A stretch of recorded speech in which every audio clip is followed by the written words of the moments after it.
Dun, dun, dun, dun, dun. Yes, the service engine light is on. I know the ABS and brake light are on too, but you know, we got to choose our battles here. So I got the code for P0440 whenever I ran the diagnostics, and that's an indication that there's some kind of EVAP leak. So it's either going to be something in the engine, or it's going to just be something as simple as changing out my fuel cap.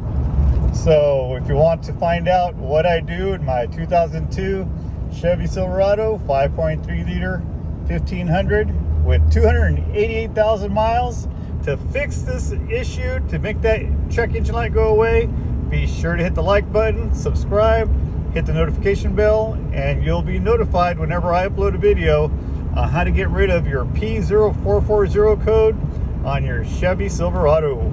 I'll see you guys soon.